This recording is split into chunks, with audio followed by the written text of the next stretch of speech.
Capítulo 2. Lucille avanzaba montada en su caballo por la inclinada pendiente que conducía a la locura. Esta se encontraba sobre una de las colinas que circundaban la finca de la casa del marquesado. Había sido construida por el segundo marqués, un hombre considerado por todos un excéntrico. Tenía una torre muy alta que recordaba a los faros y la parte posterior poseía cierto aire oriental. En el centro había una estatua de Krishna, el dios hindú del amor. Aquel había sido el sitio favorito de muchas pandillas de niños y adolescentes quienes solían jugar al escondite por entre los arbustos cercanos.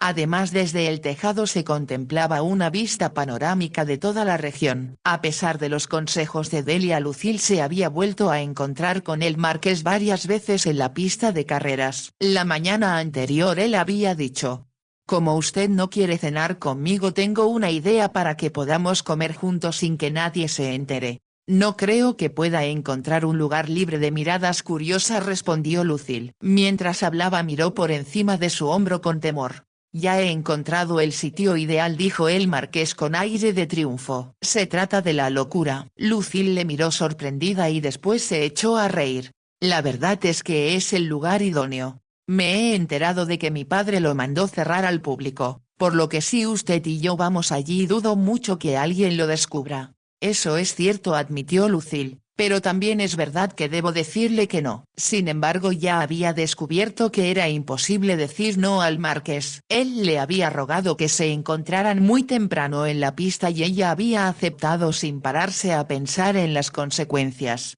Me han informado que usted suele ir a montar muy temprano, dijo él. Así que a nadie le sorprenderá que lo haga mañana y menos aún que nos encontremos por casualidad. Lucille recordó que después de la primera mañana, Delia le había dicho de forma categórica que no debía ver al marqués nunca más. Había sido muy firme y a la vez muy elocuente sobre el daño que el hacerlo le podría hacer. Pero Lucille no podía evitar sentirse atraída por aquel apuesto hombre. En la escuela siempre había sido muy frustrante para la muchacha que las demás alumnas contaran las aventuras románticas que habían vivido durante sus vacaciones y ella nunca tuviera nada que decir.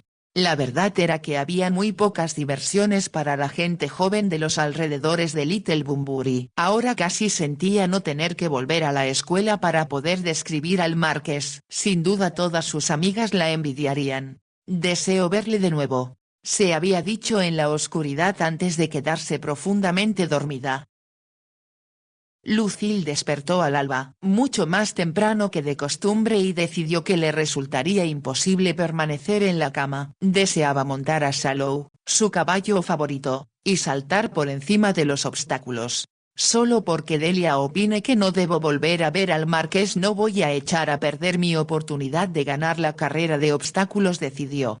Aquel era un acontecimiento local al cual asistían tanto los campesinos como los terratenientes. En la carrera de mujeres participaban por lo general un buen número de duras competidoras. Aquel año Lucille estaba firmemente decidida a ser la ganadora. Saltó de la cama y se puso rápidamente su traje de montar. Hacía demasiado calor para llevar chaqueta. En vez de ponerse sombrero se recogió el pelo en un moño. Sin casi mirarse al espejo salió de su habitación y empezó a bajar las escaleras procurando no hacer ruido. No quería despertar a su hermana. Esta solo le advertiría por centésima vez que evitara por todos los medios a su alcance al marqués.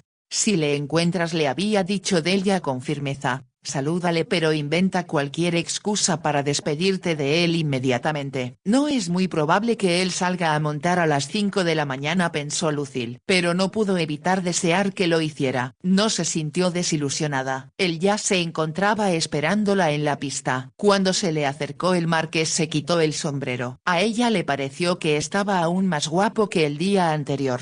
No esperaba que estuviera usted aquí tan temprano, comentó Lucille cuando llegó a su lado. Lo suponía, contestó él. Se miraron fijamente y no fueron necesarias más palabras. Al cabo de un momento él dijo: tenía que verla. No sin un gran esfuerzo Lucille apartó la mirada. Mi hermana me ha prohibido ver a su señoría. Lo esperaba, pero usted sabe que no podemos dejar de vernos. Debo obedecerla. ¿Por qué no quiere ella que nos veamos? Delia piensa que usted arruinará mi reputación y nadie me invitará a sus fiestas cuando vaya a Londres. Se produjo un breve silencio. Luego el marqués preguntó: ¿desea que me vaya de verdad? Lucille abrió la boca para decirle que sí, sin embargo él la miró a los ojos en ese momento y se sintió perdida. Ahora escúcheme, exclamó él.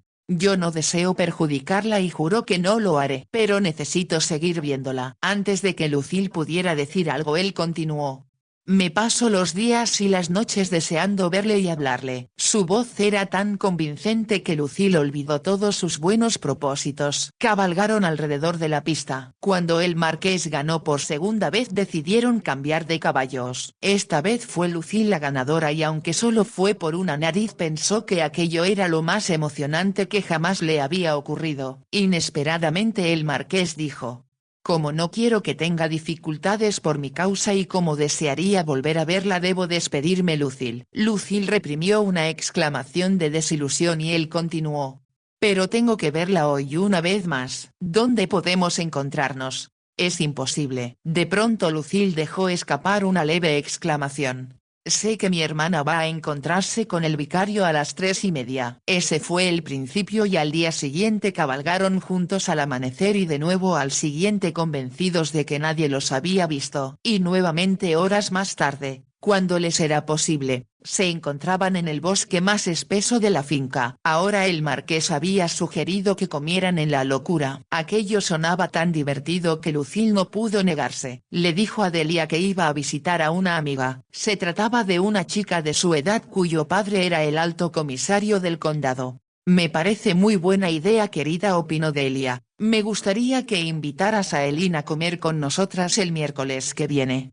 Lo haré, asintió Lucille. Creo que Timothy Bladen ya estará aquí para ese día, así que podemos invitarle también, sugirió Delia. Lucille hizo un gesto de disgusto pero su hermana no se dio cuenta. Delia estaba haciendo una lista de los jóvenes que había en la región. Llevando uno de sus trajes de montar más bonitos y un sombrero a juego, Lucille salió de su casa a las 11:30. Demasiado tarde. Delia pensó que debía haber mandado a algún palafrenero que la acompañara. Los dos hombres que cuidaban de sus caballos empezaban a hacerse viejos. Lucille siempre había cabalgado sola desde que era niña, y en realidad no era una cosa descabellada en aquellas tierras en que todos los vecinos se conocían. Supongo que ahora que Lucille ha crecido debo contratar a un palafrenero más joven, se dijo Delia. Pero fue solo una idea pasajera. La joven tenía cosas más importantes en que pensar ya que un considerable número de pequeñas obligaciones habían caído sobre sus hombros a la muerte de su madre. Lucille no corrió. Sabía que ella tardaría menos en llegar a La Locura y no quería tener que esperar al marqués. Es él el que debe esperarme a mí, se dijo. Todos los trucos para atraer a los hombres que sus condiscípulas le habían enseñado, le estaban siendo muy útiles. El mayor error, le había asegurado una de las alumnas francesas que era mayor que Lucille, es parecer demasiado interesada por ellos. ¿Y cómo se consigue eso?, había preguntado otra de las chicas. Siendo evasiva contestó la francesa. Mi hermana me lo ha asegurado. Yo creía que tu hermana estaba casada, intervino otra alumna. Lo está, fue la respuesta. Pero su enlace fue concertado por mis padres naturalmente, y aunque ella estima mucho a su esposo no está enamorada de él. Las chicas la escuchaban fascinadas pero fue Lucille quien preguntó: ¿quieres decir que tu hermana tiene galanes que la cortejan a pesar de estar casada?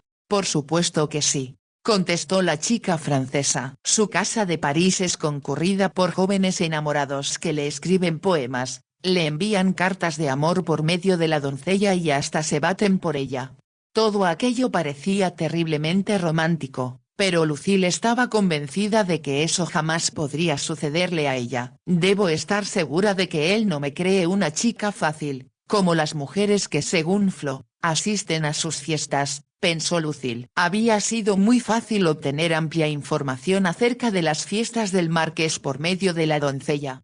Jamás había oído cosas semejantes, señorita Lucille, comentó Flo, y no estaría bien que yo se lo contara a usted. Por supuesto, la joven no necesitó mucha persuasión para contar todo lo que sabía, incluso teniendo en cuenta la fértil imaginación de Flo y las exageraciones habituales. Aquellas fiestas debían ser bastante escandalosas, ciertamente contrastaban fuertemente con la lúgubre pomposidad que siempre había imperado en la gran casa, pero se trataba de un hombre joven, y era fácil comprender que disfrutaba haciendo o organizando cosas escandalosas. De todas formas, Lucille era lo suficientemente inteligente como para no desear ser clasificada en la misma categoría que aquellos invitados. Habiendo vivido en París, tenía una idea mucho más acertada que Delia de lo que ocurría en aquellas fiestas. Pensaba, aunque no estaba segura, que las mujeres que asistían eran la versión británica de las famosas cortesanas francesas. Aunque se pensaba que las jóvenes escolapias no debían saber nada acerca de semejantes mujeres, estas eran tema constante de conversación. Las muchachas repetían lo que escuchaban comentar a sus hermanos, sus primos, sus tíos y hasta a sus padres. Algunas veces habían encontrado fotografías de dichas cortesanas en periódicos y revistas, y las habían llevado a la escuela para enseñárselas a sus amigas. Por lo tanto, Lucille era muy consciente de que entre una dama y una mujer de esa condición existía una enorme diferencia. Estaba un poco preocupada por lo que Delia había comentado sobre la posibilidad de que el marqués ya estuviera comprometido, así que debía tener mucho cuidado. Ella estaba muy orgullosa del linaje al que pertenecía y por nada del mundo lo mancharía. Comprendía sin embargo que el marqués de Saufford estaba solo a un paso de la realeza. Por lo tanto debía pensar que cualquiera que estuviera por debajo de él carecía de importancia. Lucille era consciente de que la mitad de las alumnas de la escuela a la cual había asistido cerca de París ya estaban comprometidas con hombres escogidos por sus padres. Un antiguo linaje no debía mancharse jamás. Aquello era algo que ella había aceptado como una obsesión peculiar en los extranjeros, pero ahora se daba cuenta de que en Inglaterra la situación era similar. Se acercó a la locura sabiendo que estaba actuando indebidamente y traicionando a su querida hermana. De todas formas, estaba firmemente decidida a hacerse respetar por el marqués. No vamos a hacer nada malo, se dijo intentando tranquilizar su conciencia. Simplemente creo que sería divertido pasar unas horas de esparcimiento con un hombre joven y agradable en lugar de no hacer nada hasta que pueda ir a Londres. Cuando llegó al pie de la locura vio el caballo del marqués amarrado a un árbol cercano. Con un vuelco del corazón pensó que él ya se encontraba allí. Sin duda la observaba mientras ella subía. En el momento en que Lucille llegó a la cumbre, el marqués salió de entre los árboles. La ayudó a bajar de la silla. Ella no pudo evitar que un pequeño estremecimiento le recorriera todo el cuerpo. Las manos de él parecieron rodearle el talle más tiempo del necesario. Ha venido, afirmó. Tenía mucho miedo de que algo se lo impidiera. He tenido que mentir para poder hacerlo, contestó Lucille, y eso es algo que me disgusta mucho. Está usted muy hermosa, comentó él, tanto que cada vez que la veo me digo a mí mismo que no puede ser usted real. Soy real y tengo hambre. Sonrió Lucille. Me preguntaba cómo se las arreglaría usted para traer la comida hasta aquí sin que nadie se diera cuenta. Sé usar la cabeza, dijo el marqués. He dicho a mi mayordomo que iba a hacer un extenso recorrido por la finca y que no tenía idea de dónde comería. He pedido al cocinero que me preparara algo de comer y que me echara bastante cantidad por si tenía que compartir la comida con algún campesino o cualquier otra persona con la que me encontrara. Lucille rió divertida y él comentó: entre y vea lo que la está esperando. Ella entró en la locura. La comida se encontraba sobre el escalón de mármol del pedestal de Krishna y era ciertamente abundante, y no tenía nada que ver con lo que ella comía normalmente. Había caviar, paté de ganso, pollo trufado y una gran cantidad de quesos. También había una botella de champaña. Un festín digno de los dioses, exclamó Lucille. Y también de una diosa, añadió el marqués. Lucille pensó que así era como deseaba que él pensara en ella. Como hacía mucho calor, ella se quitó el sombrero y la chaqueta. ¿Qué ha hecho desde que nos vimos?, preguntó la joven. Mientras hablaban, Lucille era consciente de que los ojos de él estaban fijos en su cara. Por lo tanto le resultaba muy difícil hablar con ligereza. Esperar con ansiedad verla de nuevo, respondió el marqués. Me siento halagada, pero a la vez espero que no haya olvidado lo que le dije ayer. ¿Se refiere a lo de que debo conocer a los campesinos y a la gente de la finca? Preguntó el marqués. Hoy he ido a visitar a algunos. ¿De verdad? Preguntó Lucille con evidente expresión de alegría. Un buen hombre llamado Jackson me ha explicado todos sus problemas y yo le he prometido ayudarle. Lucille unió las manos. Eso es maravilloso. Sé que todos en la finca quedarán muy bien impresionados, pero hay muchas otras cosas que usted debe atender. Mientras hablaba pensó que había sido muy lista. Sin que Delia se diera cuenta había averiguado por medio de ella cuáles eran las necesidades más apremiantes del marquesado. Lucille sabía que si el marqués se ocupaba de sus terrenos y de su gente no se aburriría allí. Flo había comentado que corrían muchos rumores acerca de la razón por la que él se estaba quedando tanto tiempo. La señora Jerry piensa que tal vez está locamente enamorado, pero jamás podría casarse con ninguna de las mujeres que frecuenta. ¿Por qué no? Había preguntado Lucille con fingida indiferencia. Porque no son el tipo de mujer que su madre quisiera que usted conociera, había respondido Flo después de una pausa, y no es necesario que un hombre se case con ellas para tenerlas. Como de costumbre Flo había hablado sin pensar. De pronto, como dándose cuenta de que estaba siendo muy indiscreta, había vuelto a sus menesteres. Ahora Lucille se sentó en el escalón inferior con una amplia sonrisa. Me gustaría poder pintar un retrato de usted, dijo el marqués. Ni imaginaba lo apropiado que era que nos viéramos aquí. ¿Por qué apropiado? Preguntó Lucille mientras se servía caviar. Porque es un templo dedicado al dios del amor. Lucille miró al dios danzante que había sufrido algunos daños a través de los años. Este aún personificaba la alegría y la juventud con las cuales los hindúes lo asociaban. Quizá él nos esté dando su bendición, exclamó el marqués. Lo dudo, contestó Lucille. Más bien debe estar sorprendido de que yo me esté comportando de una manera tan reprobable. Tonterías, exclamó el marqués. Anoche estaba pensando que Delia tiene razón, continuó ella. Si cualquiera de nuestros vecinos supiera que estoy aquí se escandalizaría. ¿Y por qué tiene alguien que saberlo? Hasta los pájaros y las abejas chismorrean en el campo y francamente tengo mucho miedo. ¿Está insinuando que no desea volver a verme? Preguntó el marqués con voz extraña. Por supuesto que quiero volver a verle, respondió Lucille. Todo sería muy gris si usted no estuviera presente. Sin embargo, debo tener mucho cuidado. Esa es una palabra absurda, se quejó él. Como sensata, razonable y por supuesto hacer lo que se debe. Lucille rió sin poder evitarlo. Mientras comían la deliciosa comida y se tomaban casi toda la botella de champaña, la joven tuvo la sensación de que estaba jugando con su futuro.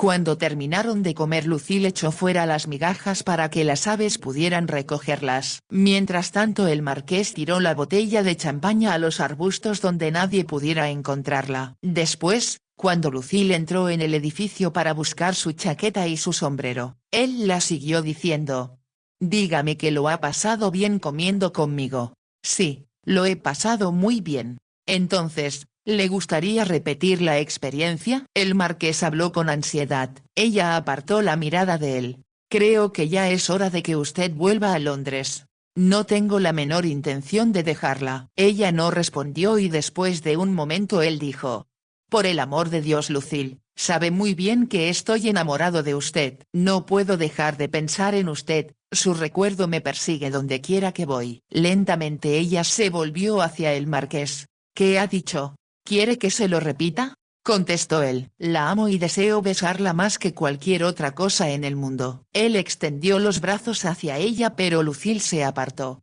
«No». «¿Por qué no?». «Porque jamás he sido besada y sé por instinto que sería un error». «¿Un error para quién?», preguntó el marqués. «Para mí. Estamos solos y yo debo velar por mí misma». «¿Cómo puede decir semejantes cosas?», preguntó el marqués. «Yo cuidaré de usted y prometo no hacerle daño. Pero la amo, Lucille, y necesito verla. Ansío estar siempre con usted». De nuevo intentó rodear a Lucille pero ésta se lo impidió, separándose aún más de él. Cogió su sombrero y su chaqueta y se dirigió hacia la puerta. Él no la siguió. Solo cuando ella estaba a punto de salir le preguntó: «¿A dónde va?». «A casa». «¿Por qué?». porque lo que era interesante y divertido se está volviendo serio y eso no debe suceder. Sé perfectamente lo que está pensando. Ella le miró. Entonces con voz baja el marqués dijo: «Quiero que se case conmigo Lucille».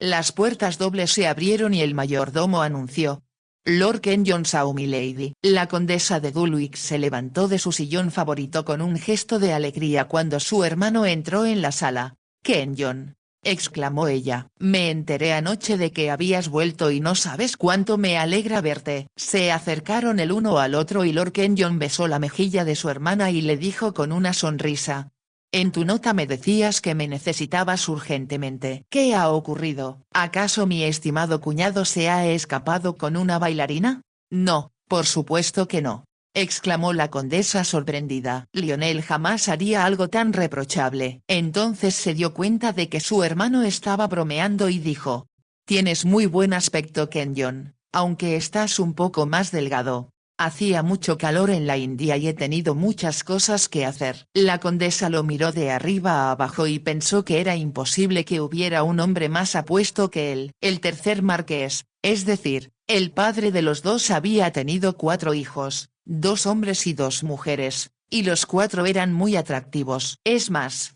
las mujeres habían sido aclamadas como verdaderas bellezas y las 2 se habían casado con los mejores pretendientes de la ciudad. Lord Kenyon, el miembro más joven de la familia, tenía 33 años y siempre había sido el favorito de sus hermanas. En realidad lo era de todas las muchachas casaderas de Londres. Sus aventuras amorosas habían sido muy comentadas por todos. Sin embargo, desde que había abandonado Eton, Lord Kenyon parecía no sentirse atraído por la vida social que tanto fascinaba a sus hermanas. En la India había descubierto que las misiones que le encomendaban le gustaban tanto que rara vez volvía a Inglaterra. Ahora había regresado a casa sin ninguna razón aparente y su hermana le preguntó: «¿Qué te ha hecho volver?». «Esa es una pregunta que no te puedo contestar. Supongo que eso significa que has estado en peligro otra vez». «Lionel me ha hablado de la ayuda tan brillante que has prestado al virrey y me ha asegurado que si todo no fuera tan confidencial ya te hubieran concedido media docena de medallas».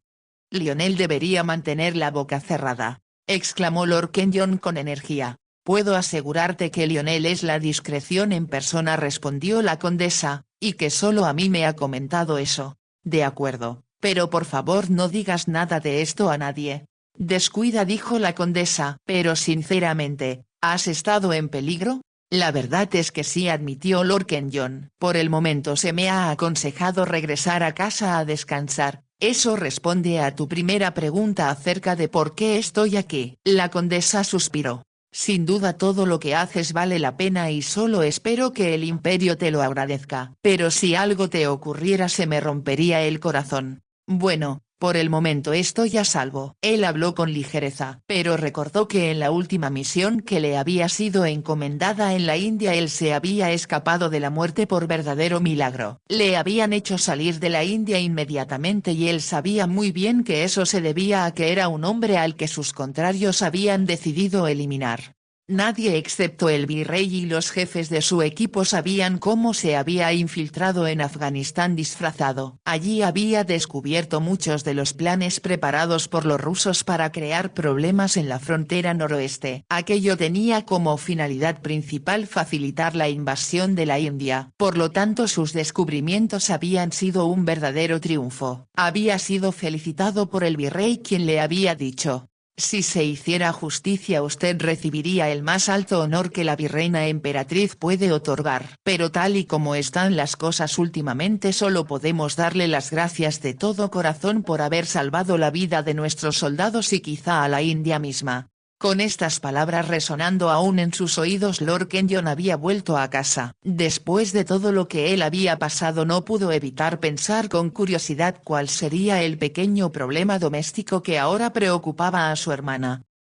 Ella le había enviado una nota pidiéndole que fuera a verla inmediatamente. Sin embargo, antes de que pudiera preguntar nada la puerta se abrió. El fiel mayordomo, que llevaba más de 30 años al servicio de la condesa, entró con una bandeja de plata sobre la cual reposaba una botella de champán.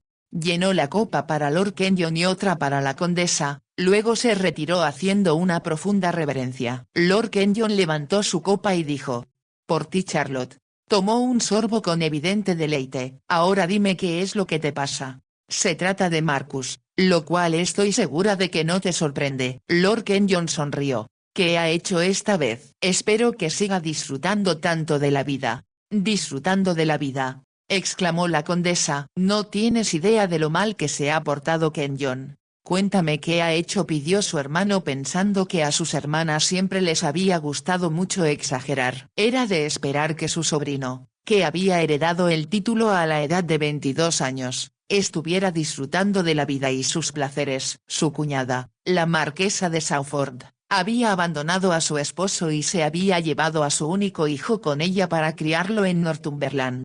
Había tenido tutores y para disgusto de la familia no se le había permitido asistir a Eton. En su lugar había sido enviado a lo que su madre consideraba una escuela adecuada en Edimburgo. Todos sabían que allí la disciplina era más severa que en cualquier otra escuela del sur. Lord Kenyon era un buen juez de los hombres. Sus hazañas no hubieran sido brillantes si no hubiera tenido una percepción tan aguda. Por lo tanto había adivinado que una vez que su sobrino cumpliera los 21 años se rebelaría. Las restricciones padecidas desde que era un niño hubieran sido tediosas para cualquiera. Y no se había equivocado. Marcus en realidad no había sido libre hasta la muerte de su padre. Y cuando a la edad de 22 años se había convertido en el quinto marqués de Saufford, su madre había perdido toda la influencia que ejercía sobre él.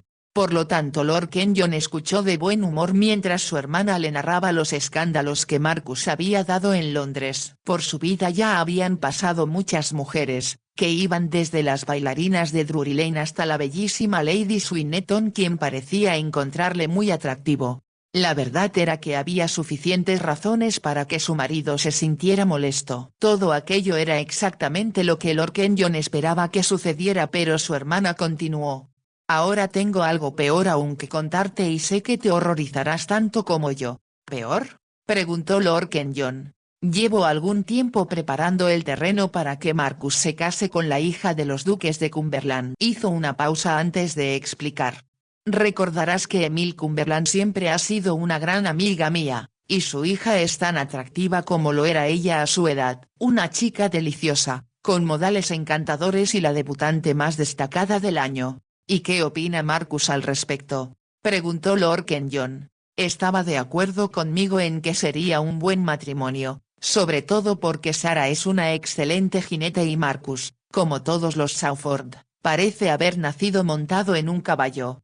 «Entonces, ¿cuál es el problema?», preguntó Lord Kenyon. «Marcus y Sarah debían anunciar su compromiso en una cena que yo iba a ofrecer esta semana, pero él se marchó al campo hace 10 días y aún no ha regresado». La condesa se dio cuenta de que su hermano estaba realmente intrigado y continuó: «Al parecer ha caído en las garras de una campesina que vive cerca de su finca y aunque casi no puedo creerlo, parece que está loco por ella». «¿Una campesina?», exclamó Lord Kenyon. «Eso no parece estar en concordancia con sus gustos». La condesa no sonrió. «Esto es más serio de lo que crees», exclamó la condesa. «El muchacho es impulsivo y es lógico que se haya sentido atraído por una mujer muy diferente a las que ha conocido en Londres». Su voz se hizo más aguda cuando agregó: «Si ella es tan lista como imagino, quizá hasta le convenza de que se case con ella». «Estoy seguro de que eso sería un error», comentó Lord Kenyon. «¿Un error?», gritó su hermana levantando la voz. «Sería un desastre». «Sabes tan bien como yo que los Shaw, aunque tienen múltiples defectos, jamás, a lo largo de la historia, han manchado o difamado su ilustre linaje». Y viendo que sus palabras no surtían el efecto deseado continuó: «Como tú sabes muy bien, se han producido algunos escándalos. Tu tío abuelo mantuvo a una actriz durante muchos años, pero jamás se casó con ella». Su voz se llenó de orgullo cuando continuó: «Si revisas el árbol familiar encontrarás que la esposa de cada marqués siempre ha sido de un nivel social similar al suyo». Y como si adivinase lo que su hermano estaba pensando, la condesa continuó: «Por supuesto que creo que la madre de Marcus se comportó de una forma indigna al dejar a George de la manera que lo hizo, Pero al menos ella era la hija de un conde y tan enormemente rica que supongo que debemos perdonarla. Creo que te estás preocupando sin tener razones suficientes para ello, dijo. La última vez que vi a Marcus me pareció un joven muy inteligente. No le creo tan ingenuo como para unirse a una mujer de la cual después se avergonzaría. Eso es exactamente lo que quiere hacer, afirmó la condesa, y por eso te he llamado. Solo tú puedes hablar con Marcus. ¿Por qué yo?, preguntó Lord Kenyon. No seas tonto, Kenyon, exclamó su hermana. Marcus siempre te ha admirado. Lord Kenyon sonrió. El único miembro de la familia que ha hecho algo interesante eres tú, concluyó la condesa. Lord Kenyon frunció el ceño. No pongas esa cara. Yo solo te he comentado que te aprecian en la India y cuando él vino a visitarme, la primera persona por la que preguntó fue por ti. La condesa se cuidó de contarle que lo que Marcus había preguntado en realidad había sido: ¿qué hace el tío Kenyon ahora? En el club se rumorea que es un agente secreto y que los rusos quieren eliminarlo. Porque aquel era el tipo de comentario que solía enfurecer a su hermano. Por lo tanto simplemente añadió: como nunca ha conocido a su padre, tú has sido su único modelo. Me haces sentirme viejo, dijo Lord Kenyon. Pareces olvidar que George era 20 años mayor que yo y no creo que yo deba actuar como padre de su hijo. Cómo actúes no tiene importancia, dijo la condesa cortante. Lo que tienes que hacer, Kenyon, es ir a la casa de tu sobrino y averiguar cuáles son sus planes. Eso es algo que no me apetece nada hacer. La condesa ignoró las palabras de su hermano y continuó. Si esa mujer ha vuelto loco a Marcus, realmente tendremos que intervenir para alejarla de él. ¿Cómo sabes que tu teoría es cierta?, inquirió Lord Kenyon. Se produjo un silencio mientras la condesa se preguntaba si debía decirle la verdad o no. Por fin habló. Da la casualidad de que mi doncella, que lleva a mis servicios más de 30 años, es hermana de Jones, la doncella principal de Shaw. Quizá te acuerdes de ella, una mujer gruesa que protestaba por todo, pero que era excelente en su trabajo. Debí suponer que esos comentarios provenían de los criados, repuso Lord Kenyon con tono burlón. Jones no es precisamente una criada sino más bien un miembro de la familia, afirmó la condesa, pues lleva con nosotros mucho tiempo. Ella mantuvo la casa en pie cuando George tuvo que irse a Oriente. Con un tono más cálido concluyó. Cuando yo me hospedé en la casa para asistir a sus funerales me di cuenta de que no había cambiado nada. Todo continuaba como cuando vivía mamá y eso se debía a Jones. ¿Y ha mencionado Jones quién es esa mujer? Sí, su nombre es... Déjame recordar. Su nombre es Winterton. La condesa frunció el ceño antes de continuar.